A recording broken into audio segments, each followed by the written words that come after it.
மாதிரி.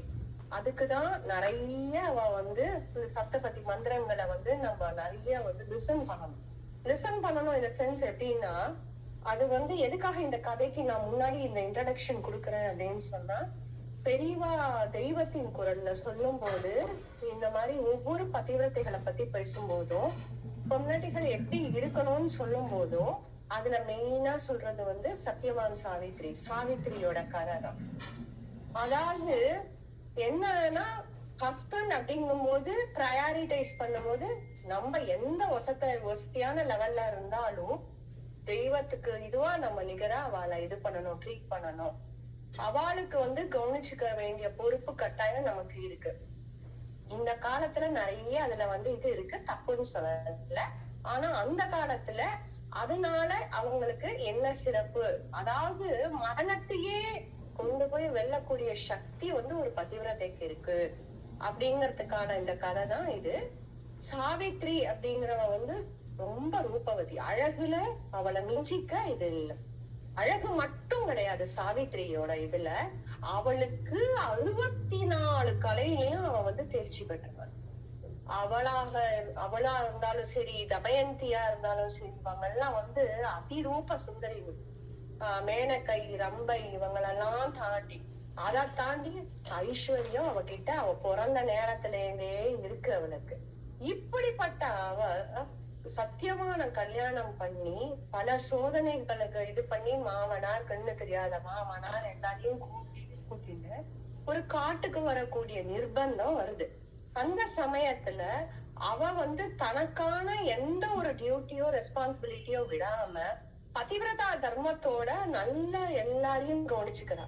ஹஸ்பண்ட கவனிச்சுக்கிறா, மாமனார் மாமியார கவனிச்சுக்கிறா. இப்படி இருக்கும்போது ஒரு நாளைக்கு இயற்கை வந்து எப்பவுமே கடவுள் வந்து நம்மளை எப்படி சோதிப்பான் அப்படின்னா, புடம் போட்ட தங்கமாக்கணும் அப்படின்னா நிறைய சோதனைகள் கொடுத்தாதான் முடியும்.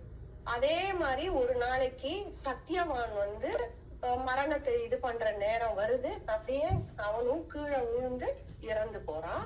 இறந்து போனோடனே என்ன பண்றார், அப்போ யமன் வந்து இறைவனோட கட்டளைப்படி அந்த இடத்துல வந்து சத்தியவானோட அந்த ஆத்மா அப்படின்னு சொல்ற அந்த இதை இது பண்றா. இவ வந்து என்னன்னா பரிதவிச்சு போறோன்னு இவளுக்கு வந்து எப்படியாவது தன்னோட ஹஸ்பண்ட திருப்பி கூட்டின்னு வரணும்னு அந்த யமன் பின்னாடியே ஓடுறான். யமன் வந்து பல முறை வந்து அவள்கிட்ட சொல்லி பாக்குறாங்க, ஒரு தடவை நான் வந்து எடுத்த உயிரை திருப்பி கொடுக்கறது இங்க வந்து சாத்தியமே கிடையாது அப்படின்னு. ஆனா அவ வந்து நல்லா வந்து படிச்சவ, நல்ல அனுபவசாலி. அதனால அவ என்ன பண்றா, யமன் கிட்ட போயிட்டு இது திருப்பி போனோடனே அவர் வந்து அவளுக்கு வந்து இந்த தவிர ஏதாவது வரம் கொடுக்குறேன் அப்படின்னு சொல்லும் போது, இழந்த ராஜ்யம், கண்ணு தெரியாத மாமனாருக்கு கண்ணு, எல்லாத்தையும் கேட்டு வாங்கிட்டு மூணாவதா ஒண்ணு சொல்றா, எனக்கு வந்து குழந்தைகளை வந்து நல்ல குழந்தைகளா இது பண்ணணும்னு யமன் வந்து அவசரப்பட்டு சரி அப்படின்னு சொல்றான். சொன்ன உடனே அவ சொல்றா, அப்ப நீ சத்தியவான என்னோட திருப்பி அனுப்பு அப்படின்னு சொல்றான். சத்தியவான திருப்பி அனுப்ப முடியாதுன்னு சொல்லி தானே சொன்னேன். சத்தியவான் இல்லாம ஒரு பதிவிரத்தை எப்படி அந்த குழந்தைகளை வந்து இது பண்ணிப்பா, குழந்தைங்களை பெற்று அதை எப்படி வளர்ப்பானோடனே யமன் வந்து திகச்சு போறான். அவன் வந்து அவளோட ஞானத்தையும் அறிவையும் பார்த்து அந்த இது பண்றான். அந்த ஒரு நாளை நம்ம நினைவுல வச்சுன்னு இன்னைக்கு பண்றோம். அப்ப வந்து நிறைய பேர் பெரியவாள்கிட்ட கேட்டாலும், இதுல வந்து எப்படி வந்து அவ போனா அடைய அரிசிய உடைச்சு வறுத்து அடைய இது பண்ணான். அதுக்கு பெரியவா சிரிச்சுன்னே சொன்னாலாம், அவ வந்து இத பாருங்கோ, அவ எப்படி வந்து அவளோட ஞானத்தையும் அறிவையும் யூஸ் பண்ணி அந்த இத பண்ணான்னு பாரு. அவ எப்படி அடை பண்ணான்றத வந்து நம்ம பார்க்க வேண்டாம். உணவுங்கிறது வந்து பிற்காலத்துல மருவி வந்த விஷயமே தவிர இதோட மூலத்தை நீங்க கவனிக்கணும்னு சொல்லி பெரியவா சிரிச்சுன்னே சொன்னதா சொல்றா.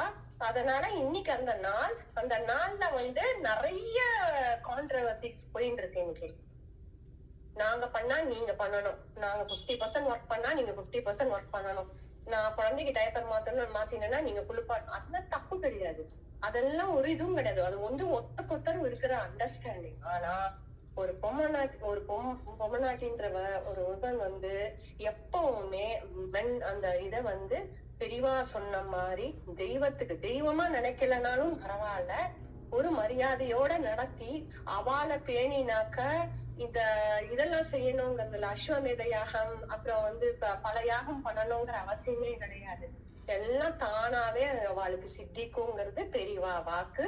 அதனால இந்த நல்ல நாள்ல எல்லாருமே அவளோட ஹஸ்பண்டுக்கு மனசுல நினைச்சுட்டு நம்மளும் தீர்க்க சுமங்கலியா இருக்கணும் அப்படிங்கறத பெரியவாட பிரார்த்திப்போம். ராம் ராம். அம்மா ரம்யாமா, சொல்லுங்க. ரம்யாமா சொல்லுப்பா. சொல்லுப்பா. ஒரே ஒரு ரிக்வெஸ்ட், இன்னைக்கு என் ஒய்ஃப்